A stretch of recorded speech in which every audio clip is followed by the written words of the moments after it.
Popular Products Limited is a company incorporated in India having a total share capital of 20 crore rupees. Share capital comprises of 12 lakhs equity shares of rupees 100 each. 12 lakh तो equity share हैं और 8 lakh preference share हैं 100 रुपए के। ठीक है, तो popular products, इसको सॉल्व करना चालू करते हैं। रुको, just give me a second. जैसे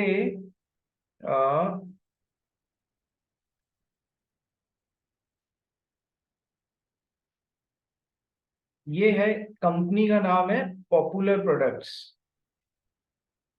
जिसमें 12 लाख तो इक्विटी शेयर्स हैं और 8 लाख प्रेफरेंस शेयर्स हैं। ठीक है, पॉपुलर प्रोडक्ट्स के बाद में आगे क्या बोलता है कि द शेयर कैपिटल, ये भी हो गया। Delight products limited and happy products limited hold 2.5 lakh and 3.5 lakh shares respectively in popular. Delight and happy 2.5 lakh and 3.5 lakh. ठीक है, आइए ये भी मार्क कर देते हैं कि सर ये डिलाइट है और ये हैप्पी है। 2.5 लाख शेयर्स ये होल्ड कर रहा है पॉपुलर में और 3.5 लाख शेयर्स ये होल्ड कर रहा है पॉपुलर में। ठीक है सर, आगे क्या? Another company cheerful products limited hold 2.5 lakh share in popular products limited. Cheerful भी 2.5 लाख शेयर्स होल्ड कर रही है। ये हो गई चेयरफुल, ये भी 2.5 लाख शेयर्स होल्ड कर रही है। ठीक है, आगे Jovial Limited is the holding company for all the above three companies, namely Delight, Happy and Cheerful. तो अब एक और कंपनी आ रही है Jovial Limited, जो होल्डिंग कंपनी है इन तीनों के लिए, इसके लिए भी, इसके लिए भी और इसके लिए भी। जोवियल लिमिटेड जो है वो इन तीनों की होल्डिंग है और ये तीनों क्या है, उस जोवियल की सब्सिडियरीज हैं। जोवियल की सब्सिडियरीज हैं इनमें, और इन तीन में ये रिलेशनशिप है। ठीक है, is holding company for all the above three companies, namely Delight, Happy and Cheerful. Can Jovial Limited be termed as subsidiary company of Popular Product Limited if it controls composition of director of Popular Products Limited?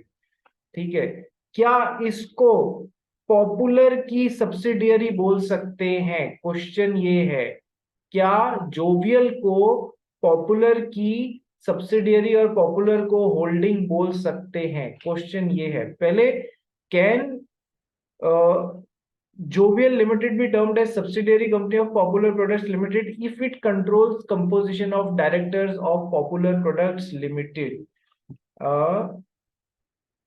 Composition of director of Popular Products Limited. Can Jovial Limited be termed as subsidiary of this?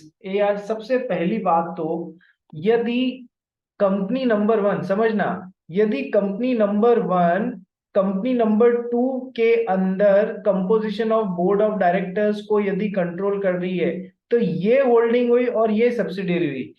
Question आपको confuse करने की कोशिश कर रहा है उल्टा पूछ के कि ये कंपनी इस कंपनी में, ये कंपनी इस कंपनी में का composition of board of directors control कर रही है, तो ये इसकी सब्सिडियरी हुई क्या? अरे आपको आंसर बोल रहा है, अरे सब्सिडियरी नहीं हुई, ये जोवियल जो है ये इसकी होल्डिंग कंपनी हुई। जोवियल जो है वो इसकी होल्डिंग कंपनी हो गई है, सब्सिडियरी कंपनी नहीं हुई है, नहीं हुई है, नहीं हुई है। उल्टा रिलेशनशिप है कि जब वो इसका, जोवियल जो है ये पॉपुलर का बोर्ड ऑफ डायरेक्टर्स का कंपोजिशन कंट्रोल कर रही है, तो वो ये होल्डिंग हुई और ये सब्सिडियरी हुई। तो आपको कहना है नहीं, ऐसा नहीं है। यदि जोवियल जो है वो पॉपुलर प्रोडक्ट्स की कंपोजिशन को कंट्रोल कर रहा है बोर्ड ऑफ डायरेक्टर्स के, तो जोवियल होल्डिंग हुई और पॉपुलर सब्सिडियरी हुई। सॉरी, क्या ये पहली बात समझ में आई? क्या ये पहली बात समझ में? आपको इसमें सबसे पहले होल्डिंग सब्सिडियरी कंपनी की डेफिनेशंस, कैसे कैसे होल्डिंग कंपनी होल्डिंग हो सकती है, कि सर कंट्रोल ओवर, कंट्रोल से control over composition of board of directors और control over more than greater than 50% of the total voting rights. फिर आपको और भी बताना है कि सर ये टोटल वोटिंग राइट जो है ये आपकी सब्सिडियरी की भी सब्सिडियरी हो तो भी चलेगा, तो भी ये होल्डिंग और ये सब्सिडियरी हो जाएगी। यानी कि अब आप ऐसे भी बता सकते हो कि सर देखो, ये हो गया।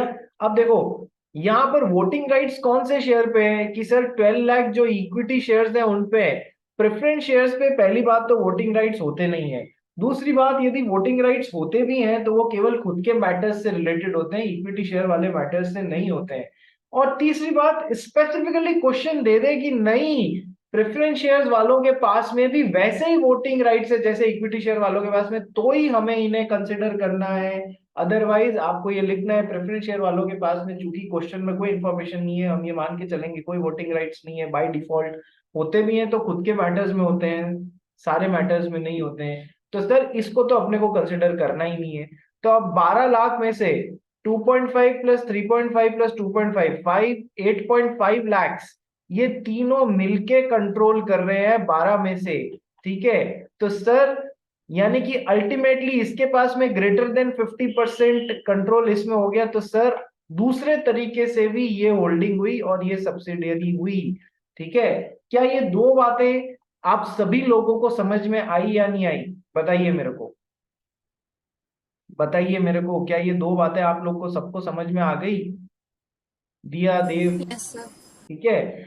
अब देखो मेरे को समझ में आता है ये बुक जो है ना, इसमें क्या है ड्राफ्ट आंसर्स भी दिए हुए हैं। तो ये मई 2019 में पूछा गया क्वेश्चन है। उस समय क्या था बेटा, जो होल्डिंग और सब्सिडियरी का रिलेशन था ना, वो टोटल वोटिंग राइट्स पे बेस्ड नहीं था। ये अमेंडमेंट बाद में आया है। वो किस पे बेस्ड था? टोटल शेयर कैपिटल पे बेस्ड था।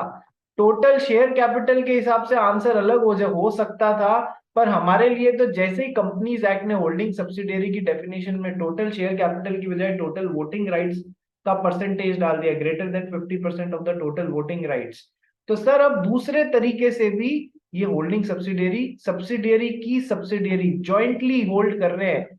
सारे सब्सिडियरीज का मैं या तो ऐसे सब्सिडियरीज है मेरी या फिर ऐसे सब्सिडियरीज है मेरी, ये सब मिलके ज्वाइंटली होल्ड कर रही हैं इसमें किसी कंपनी में। ये भी तो अपन ने पढ़ा है कितने लेवल तक जाना है, जितना कि प्रेस्क्राइब कर रखा हो उतने लेवल तक जा सकते हैं। ठीक है, प्रेस्क्राइब क्या किया ये हमको ना तो बताया ना हमको प्रॉब्लम में दिमाग लगाने की जरूरत है। तो ये पूछा था मेरे से ईशा बांगट, तेरे को समझ में आ गया ये क्वेश्चन? Yes sir. ठीक है, डाउट कहाँ आ रहा था? सर इतने सारे नंबर्स डाल दिए तो उसमें थोड़ा कंफ्यूज हो गए। अच्छा, ये क्वेश्चन मैंने क्वेश्चन बैंक में नहीं कराया था क्या? ये क्वेश्चन मैंने क्वेश्चन बैंक में नहीं कराया था क्या? सर मेरे को इतना ऐसे याद नहीं है बट मोस्टली मेरे को नहीं मिला था क्वेश्चन। ओके ठीक है, चलो अब समझ में आ गया ना। चलिए, यस। अब अब ठीक है। टेस्ट की तैयारी कैसी है आप लोगों की? एक तो वीडियोस ऑन करो सब जने, सर वीडियोस ऑन। मुझे एक डाउट है। अगर प्रेफरेंस शेयर के सामने कन्वर्टेबल प्रेफरेंस शेयर लिया तो फिर भी हम लोग वोटिंग राइट्स नहीं कंसिडर करेंगे? मेरी बात सुनो, बहुत अच्छा डाउट है और ऐसे क्वेश्चंस हमने शायद किए भी हैं। पर देखो फाइनल में आपको आज जवाब देता हूँ, जो कि इंस्टीट्यूट की तरफ से कुछ क्वेश्चंस के खुद आंसर्स बताते हैं ना, मैं उस हिसाब से बता रहा हूँ आपको। ये हटा दूं ना भाई? ठीक है, देखो दो तरीके के क्वेश्चंस आते हैं कंट्रोल को लेके। ठीक है, एक तो जिसमें है होल्डिंग सब्सिडियरी, एक है एसोसिएट कंपनी। ठीक है, अपने को दोनों में ही, शेरिंग जॉन सही बोलना, मैं बताना मैं सही बोल रहा हूँ या नहीं, अपने को दोनों में ही टोटल वोटिंग राइट्स या टोटल वोटिंग पावर के हिसाब से कंसिडर करना है नहीं। होल्डिंग सब्सिडियरी में या तो greater than 50% of the total voting rights या फिर control over composition of board of directors. ये दो तरीके होते हैं Sherin, am I right Sherin? Yes sir. ठीक है, और एसोसिएट कंपनी में greater than 20% of the total voting rights. ठीक है, और लेकिन ये इक्वल टू 50% तक हो सकता है, क्योंकि ग्रेटर देन 50% होते ही तो दोनों कंपनीज में क्या हो जाएगा, होल्डिंग सब्सिडियरी रिलेशनशिप हो जाएगा। हम इस तरफ बढ़ जाएंगे तो 20% से 50% के बीच में है इंक्लूडिंग 20% एंड 50%, तो दो कंपनीज में एसोसिएट कंपनीज कहलाएंगी। यदि पहली कंपनी दूसरी कंपनी में 20% शेयर या 25% वोटिंग राइट्स होल्ड कर रही है, तो हम बोलेंगे कि दूसरी कंपनी पहली कंपनी की associate company, this second company is the associate company.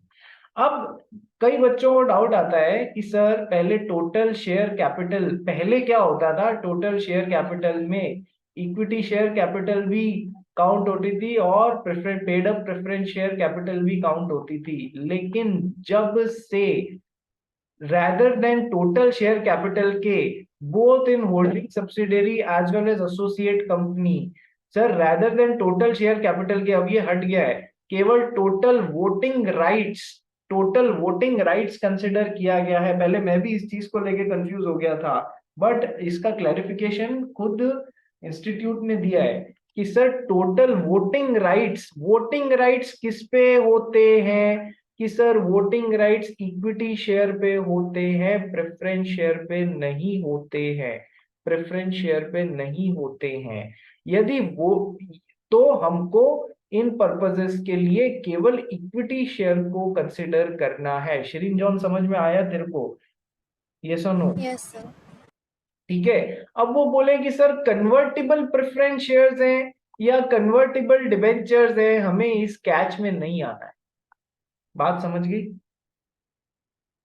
Okay sir. ठीक है, हमें इस कैच में नहीं आना है। चलो, ये मैंने भी थोड़ा बहुत कल बैठ के आधे एक घंटे एनालिसिस किया, तब समझ में आया कि हमें इस कैच में आना ही नहीं है। ठीक है, चलिए। अब क्योंकि देखो एक्चुअल में कन्वर्टेबल डिबेंचर्स है, कन्वर्टेबल डिबेंचर्स जब कन्वर्ट होंगे तब का तब देखेंगे यार, अभी क्यों हम चिंता करें। ठीक है, चलिए। तो ये हो गई एक बात। वीडियोस ऑन नहीं किया आप लोगों ने, जल्दी करो, kindly switch on your videos everyone. अच्छा, किसी और को कोई डाउट है क्या? Anybody else having any sort of doubt, कोई भी तरीके का? नहीं तो फिर हम लोग हमारा वो सेल ऑफ गुड्स एक्ट चालू करें।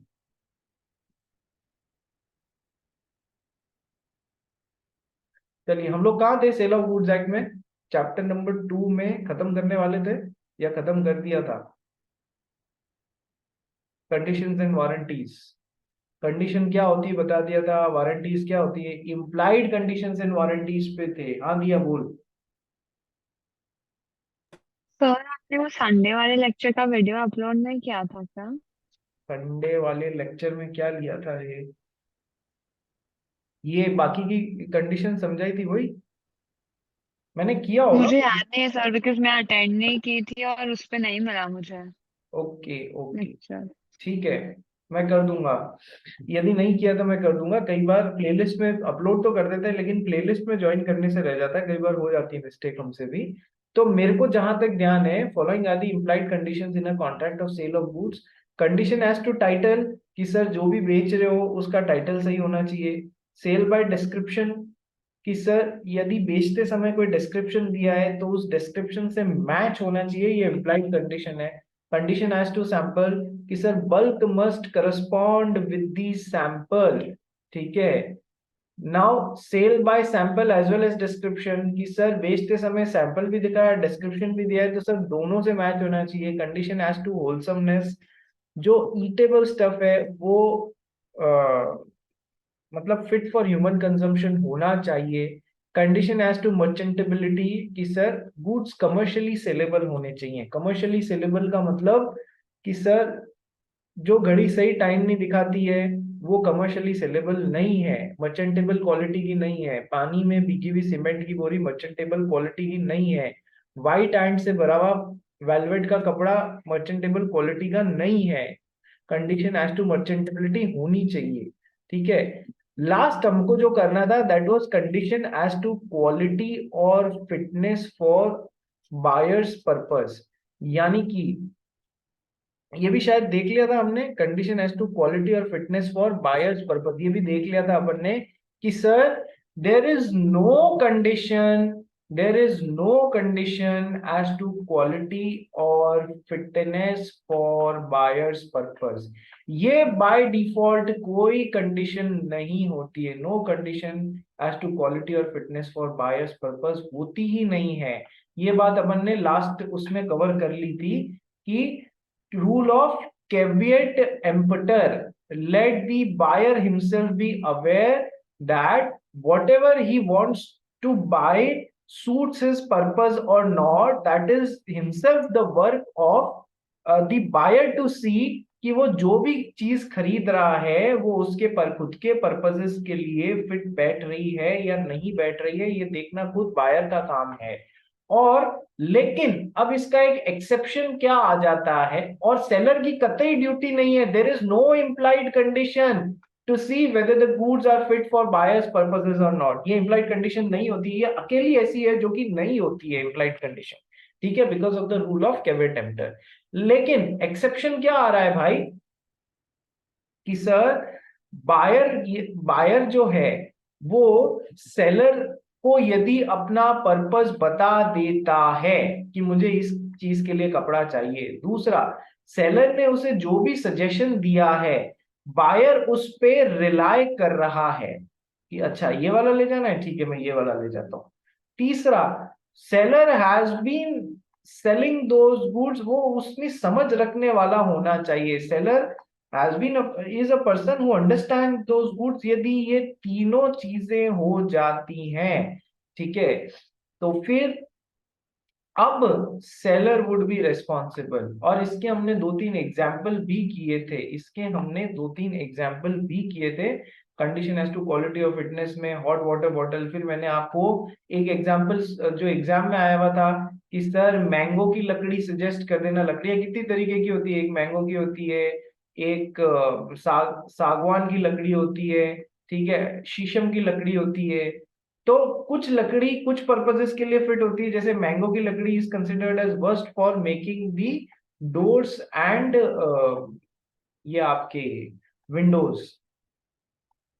तो यदि आपने बायर ने सेलर को अपना पर्पस बता दिया है, सेलर ने मैंगो की लकड़ी सजेस्ट कर दी है डोर्स और विंडोज के लिए, और सेलर यूजुअली उन गुड्स में डील करता रहता है टिम्बर में, तो फिर अब seller would be responsible, buyer won't be responsible, ठीक है। There will be implied condition as to quality और फिटनेस, एक्सेप्शन है ये। अब मैंगो की लकड़ी सजेस्ट कर दी, कारपेंटर ने कहा बिल्कुल ही घटिया लकड़ी लाए हो इस पर्पस के लिए, ठीक है, आपने लकड़ी वापस देनी चाहिए, तो अब क्या होगा, आपको answer implied condition as to quality और फिटनेस के एक्सेप्शन की तरफ ले जाना है बेटा, और प्रूव करना है कि अब सेलर को वापस ये डोर्स और विंडोज के लिए दी गई लकड़ी वापस लेनी पड़ेगी, क्योंकि implied condition as to quality और फिटनेस का एक्सेप्शन लगा है, जहां पर सेलर रेस्पॉन्सिबल हो जाएगा, क्योंकि 1, 2 और 3 तीनों चीजें सेटिस्फाई हो गई, तो अब सेलर रेस्पॉन्सिबल होगा। अच्छा, इस क्वेश्चन में आपको एक जगह और अटकाने की कोशिश करते हैं कि सेलर ने मैंगो की लकड़ी सजेस्ट करने के लिए दरवाजे और विंडोज के बाद में उसको पर्टिकुलर नाप पे काट भी दिया था, पर्टिकुलर साइज पे as per the requirement of buyer cutting भी कर दी थी उसकी। अब सेलर कह देता है कि नहीं मैं तो वापस न लूंगा, ठीक है, तो ये गलत। तो अब क्या किया जाए, तो आपको क्वेश्चन में आंसर में बोलना है कि सर भले ही उसने नाप से काट दिया हो, इस बात से कोई फर्क नहीं पड़ता है, ठीक है, तो अब उसकी रिस्पॉन्सिबिलिटी है, implied condition as to quality और फिटनेस के एक्सेप्शन में रिस्पॉन्सिबिलिटी है कि उसको ये गुड्स वापस लेने ही पड़ेंगे। उसने कटिंग कर दी मेरे नाम से, इससे कोई फर्क नहीं पड़ता है, ठीक है। इसी के आगे हम लोग को एक डॉक्ट्रिन पढ़नी थी, डॉक्ट्रिन ऑफ कैवेट एम्प्टर, ठीक है, डॉक्ट्रिन ऑफ कैवेट एम्प्टर। तो ये करी थोड़ी थी अपन ने, शेरिन ये करी थी क्या, नहीं करी थी ना, ये अपन ने थोड़ा बहुत पहले देखा हुआ है, कहां पर, इंडियन कॉन्ट्रैक्ट एक्ट के चैप्टर फ्री कंसेंट में देखी हुई है डॉक्ट्रिन ऑफ कैवेट एम्प्टर। तो आओ आज उसको जो भी बचा कुछ, वैसे तो सबको तुमको सब कुछ आ ही चुका है, पर जो कुछ यदि बच गया है तो हम उसको देख लेते हैं, doctrine of caveat emptor. Sir implied warranties भी बच गई। ये उससे कनेक्टेड पॉइंट है ना बेटा, पॉइंट नंबर 5 से, इसलिए मैं पहले करा रहा हूं, ठीक है, ये पॉइंट नंबर 5 से कनेक्टेड पॉइंट है, इसलिए मैं पहले करा रहा हूं। अच्छा, इसमें एक पॉइंट और कराया था कि यदि गुड्स को ट्रेडमार्क के नाम अंडर बेचा गया है तो ये एक्सेप्शन भी लागू नहीं होगा। जो एक अकेला एक्सेप्शन पढ़ा है ना मैंने कि बायर ने सेलर को रिक्वायरमेंट बता दी, सेलर जनरली उन गुड्स में डील करता है और सेलर की रिकमेंडेशन पे बायर ने रिलाई किया, तो भी ये एक्सेप्शन जो है वो काम नहीं आएगा यदि गुड्स को ट्रेडमार्क के अंडर सेल किया गया है। कई बार इस पे क्वेश्चन आने की संभावना बनती है कि जैसे कि सैमसंग का फोन दे दो मेरे को, डाइकिन का एयर कंडीशनर दे दो मेरे को, स्यूइंग मशीन दे दो, तो अब उषा की स्यूइंग मशीन, किसी और का पंखा, मतलब उषा का पंखा, ठीक है, तो ये यदि इस तरीके से बेचा गया है, क्वेश्चन आपको ऐसे फंसाने की कोशिश कर रहा है कि नहीं सर, इसमें फिर यदि ट्रेडमार्क के नाम से कोई चीज बेची गई हो तो फिर उसमें फिर तो बिल्कुल ही सेलर रिस्पॉन्सिबल नहीं होगा। ठीक है, चलिए आ जाते हैं, पहले करते हैं कैविएट एम्प्टर। कौन पढ़ेगा भाई? देव पासारी आया क्या? Yes, sir. पढ़ना चालू कर। Doctrine of caveat emptor. The term caveat emptor means let the buyer beware. The doctrine of caveat emptor lays down that ordinarily every buyer must take care of his own interest while buying the goods. हर buyer को अपनी interest का ध्यान खुद रखना है, seller responsible नहीं होगा, बायर को खुद को रिस्पॉन्सिबिलिटी लेनी है। आगे। He must buy goods only after satisfying himself as to qualify fitness or sustain or suitability of the goods for his purpose of buying. वो जो भी चीज खरीद रहा है ये देखना उसका काम है कि वो जिस क्वालिटी के गुड्स खरीद रहा है वो उसके लिए सही है या नहीं, वो गुड्स फिट है या नहीं। ठीक है, क्योंकि हमने एक रूल पढ़ा है, कोई कैवेट एम्प्टर और कहां पर पढ़ा है, साइलेंस एज टू फ्रॉड में पढ़ा है कि यदि सेलर अपने गुड्स के बारे में कुछ नहीं बोल रहा है, साइलेंट रह जा रहा है, ठीक है, कोई रिप्रेजेंटेशन दे ही नहीं रहा है, तो क्या उसने आपके साथ में फ्रॉड किया? नहीं, because of the rule of caveat emptor उसने आपके साथ में कोई फ्रॉड नहीं किया। Let the buyer himself be aware, वो जो भी चीज खरीद रहा है वो सही है या नहीं, उसकी पर्पज के लिए फिट है या नहीं। ठीक है, suitability of the goods for his purpose, quality कैसी उन गुड्स की, फिटनेस कैसी है, ये सब देखना बायर का है काम है। ठीक है, तो ये कैवेट एम्प्टर की डॉक्ट्रिन है। कई बार एग्जाम में डायरेक्ट कैवेट एम्प्टर भी पूछ लेते हैं। ठीक है, तो rule of caveat emptor is laid down in section 16 of Sale of Goods Act, which states that subject to the provisions of this act। देखो इस एक्ट में काफी जगह पे कई और बातें भी बोली गई हैं जहां पर सेलर को रेस्पॉन्सिबल बनाया गया है, जैसे कि इम्प्लाइड कंडीशन की बातों को। ठीक है, तो subject to the provisions of this act और any other law for the time being in force, या कोई दूसरे लॉ की बात करें तो उसको भी ध्यान में रखते हुए, there is no implied warranty or implied condition as to quality or fitness for any particular purpose of goods supplied under a contract of sale। कोई implied condition या वारंटी कोई नहीं होती है जो भी माल आप सप्लाई कर रहे हो। देखो सबसे पहले क्या लिख दिया, subject to the provisions of this act. Sir इस एक्ट में जहां जहां लिखा हुआ है उसको छोड़ के सेलर की कोई रिस्पॉन्सिबिलिटी नहीं है। सर ये लिखा हुआ है कि सर ये इम्प्लाइड कंडीशन है, तो ये खुद इसी एक्ट से ही तो उठा के लाया हो, तो यहाँ पर बनती है, यहाँ पर सेलर इम्प्लाइड कंडीशन और नीचे जो अपन इम्प्लाइड वारंटीज पढ़ने वाले हैं उसमें सेलर रिस्पॉन्सिबल होने वाला है। तो subject to conditions of this act का मतलब समझ में आया कि जहां पर इस एक्ट में लिखा हुआ या कोई दूसरे लॉ में लिखा हुआ उनको छोड़कर सेलर की कोई रिस्पॉन्सिबिलिटी नहीं है, बायर खुद रिस्पॉन्सिबल है। ठीक है, there is no implied condition or warranty as to quality or fitness for any particular purpose of goods supplied under the contract of sale। That is, it is not the seller's duty to give to the buyer the goods which are fit for the purpose of the buyer। ये seller की कभी duty नहीं है ये देखना कि buyer का जो पर्पज है उसके लिए गुड्स फिट है या नहीं है, वो खुद बायर को देखना है। केवल यदि वो तीन बातें पूरी होती है तो वो एक्सेप्शन बन जाता है, वहां पर सेलर रिस्पॉन्सिबल होता है। और वहां पर भी सेलर रिस्पॉन्सिबल नहीं होगा यदि गुड्स को ट्रेडमार्क के नाम से बेच दिया गया है। ठीक है, it is up to the buyer to make proper, ये मेल नहीं है मेक है, to make proper selection of goods according to his needs. Buyer को खुद को अवेयर रहना है।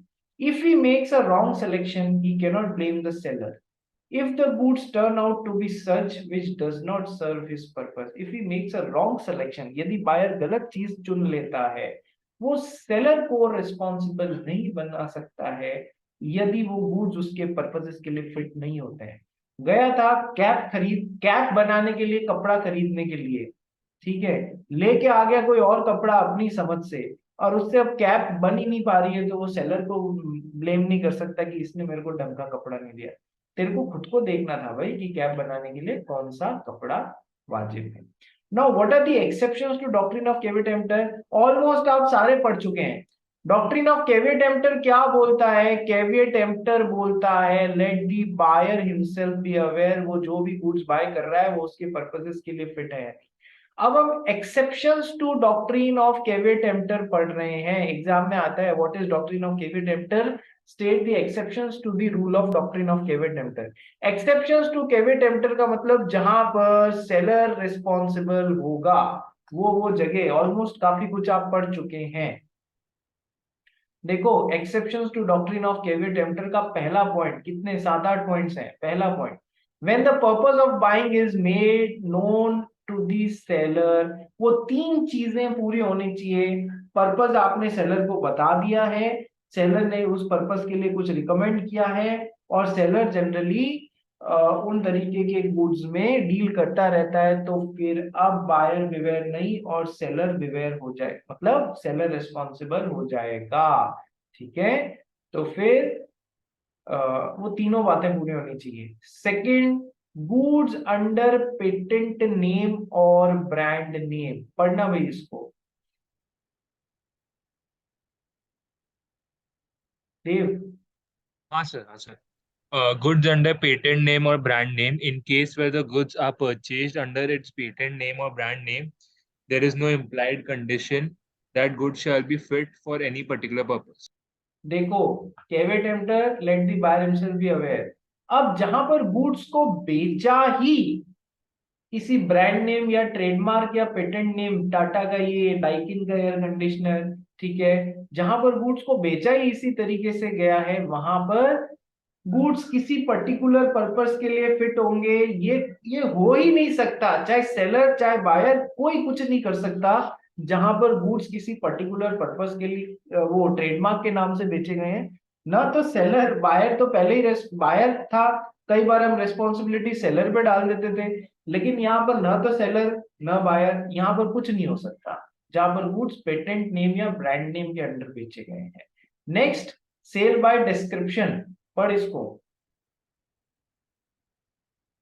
Sale by description, where goods are sold by description and goods supplied by the seller do not correspond to the description. In such case, this doctrine does not apply. The seller must take care in supplying the goods as per description. अपन ऊपर पढ़ के आ रहे हैं ना, implied condition वही आ रही है यहाँ पर। सेल बाय डिस्क्रिप्शन, यदि सेलर ने बेचते हुए कुछ डिस्क्रिप्शन कर दिया है तो गुड्स उन डिस्क्रिप्शन से मैच होना चाहिए। यहाँ पर बायर बिवेयर नहीं लगेगा, ठीक है, सेलर को अब इम्प्लाइड कंडीशन पूरी हो रही है या नहीं, ये ध्यान रखना पड़ेगा। इसी तरीके से सेल बाय सैंपल, जहां पर goods are sold by sample और जो बल्क है वो सैंपल से मैच नहीं कर रहा है, तो फिर this rule of caveat emptor does not apply, buyer beware नहीं लगेगा, सेलर की रिस्पॉन्सिबिलिटी होगी, ठीक है, केविट-एम्पटर नहीं लगेगा, वहां पर बायर की सेलर की रिस्पॉन्सिबिलिटी होगी। Sale by sample as well as description is an exception to doctrine of caveat emptor, कि सर सैंपल भी दिखाया और डिस्क्रिप्शन भी दिया है, तो फिर अब बायर बिवेयर वाला रूल नहीं लगेगा, ठीक है। गुड शुड बी मर्चेंटेबल, ठीक है, मर्चेंटेबल क्वालिटी कोई चीज है, बस यहाँ पर केविट-एम्पटर के, मैंने आपको पहले ही बता दिया कि वो पॉइंट नंबर 5 जो है यही अलग जा रहा है सबसे, पॉइंट नंबर 5 जो है, तो ऑब्वियसली ये सारी जो बातें हैं ना, ये इसमें मतलब इसकी एक्सेप्शन के तौर पे आ जाएंगी। तुमको समझ में आ रहा होगा, बस उन पॉइंट्स को कैसे भी यहाँ पर फिट करना है। गुड शुड बी मर्चेंटेबल, कि सर यदि तुम्हारे गुड्स ही कमर्शियली सेलेबल नहीं है, मर्चेंटेबल क्वालिटी के नहीं है, तो बायर की कोई रिस्पॉन्सिबिलिटी नहीं है भाई, सेलर रिस्पॉन्सिबल रहेगा, ठीक है। नेक्स्ट, यूजेज और एक तो है, हाँ ये एक दो चीज और आई है, यूजेज और ट्रेड और मिसरिप्रेजेंटेशन, इसको पढ़ भाई देव। In case of an implied condition of warranty as to quality or fitness for a particular purpose is annexed by usage of trade, the seller is bound to supply the goods fit for the purpose. देखो कई बार क्या होता है, कोई चीज particular चीजों का usage या फिर उनको ट्रेड में जिस तरीके से काम लिया जाता है उसके साथ में मतलब उससे ये हो जाता है कि है ना भाई बायर बिवेयर नहीं, सेलर को इस बारे में ध्यान रखना है। ठीक है, जैसे कि आपने कभी वेल्डिंग होते हुए देखा है? Have you ever seen iron को आयरन से जोड़ने के लिए वेल्डिंग किया जाता है? ठीक है, आयरन को आयरन से जोड़ने के लिए एक मशीन से आग निकलती है, तो वेल्डिंग रॉड या वो machine welding rod should be fit for that purpose, usages of trade है। आप ये नहीं कह सकते मेरी वेल्डिंग रॉड जो है ये सही है, यानी ये देखना बायर का काम है, बायर बिवेयर कैविएट एम्प्टर नहीं। सर यूजेज और ट्रेड के हिसाब से जो चीज आप बेच रहे हैं वो यूजेज और ट्रेड के हिसाब से उस पर्पस के लिए फिट होनी चाहिए। ये बहुत बड़ा पॉइंट है, समझो वापस। If in case of an implied condition of warranty as to quality or fitness for a particular purpose is annexed by usage or trade, कि सर यूजेज और ट्रेड के हिसाब से वेल्डिंग रॉड्स किस काम आनी है? सर वेल्डिंग करने के ही तो काम आनी है, तो वो उस पर्पस के लिए बिल्कुल मतलब सही होनी चाहिए। यहाँ पर सेलर को ध्यान रखना पड़ेगा, वो बायर पे नहीं डाल सकता है। The seller is bound to supply the goods fit for the purpose. ठीक है, ये एक नया पॉइंट है और एक मिस रिप्रेजेंटेशन है कि पढ़ना है इसको देव। Where the seller makes a false representation, the buyer relies on it and makes the contract, the rule of the caveat emptor will not apply and the contract will become void. जहां पर seller या तो misrepresentation कर रहा है या fraud कर रहा है, जानबूझ के कर रहा है या फिर अनजाने में गलत बात रिप्रेजेंट कर दे रहा है, डिस्क्रिप्शन गलत दे रहा है जानबूझ के या अनजाने में, ठीक है, और उसके बेसिस पे बायर ने कॉन्ट्रैक्ट बना दिया, तो कॉन्ट्रैक्ट वैसे भी वॉइडेबल होता है, आप चाहे तो उसको छोड़ सकते हैं। यहाँ कोई जरूरी नहीं है कि बायर बिवेयर हो, आपके गलत स्टेटमेंट के कारण मैंने बनाया ना, तो contract is voidable at my option, मैं चाहूं तो उसे खत्म कर सकता हूँ। तो ये 7 और 8 चीजें थी which are exceptions to doctrine of caveat emptor. ठीक है जी, नेक्स्ट आ जाते हैं इंप्लाइड वारंटीज पे।